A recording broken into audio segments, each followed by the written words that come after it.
રતન સેવા ટ્રસ્ટ કરીને અમારા ગ્રુપનું એક ટ્રસ્ટનું નામ છે, જેમાં અવિરત સેવાઓ ચાલતી હોય છે 365 દિવસ. ચકલાને ચણ હોય, ગાયોને ઘાસ હોય, પછી વૃદ્ધાશ્રમમાં ભોજન હોય, અનાથ બાળકોમાં ભોજન હોય, શિયાળામાં કડકડતી ઠંડી પડતી હોય ત્યારે આપણે ધાબળાનું અને કચરિયાનું વિતરણ કરીએ કે ચવાણાનું વિતરણ કરીએ.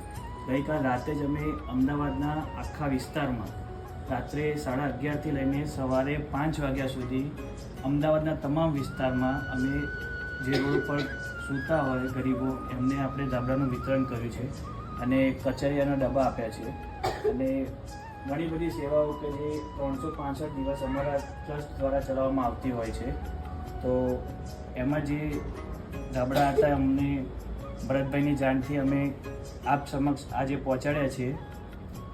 તો એના માટે ભરતભાઈનો અમે ખૂબ ખૂબ આભાર માનીએ છીએ કે એમના થકી અમે તમારા થ્રુ આજે પહોંચી શક્યા છીએ.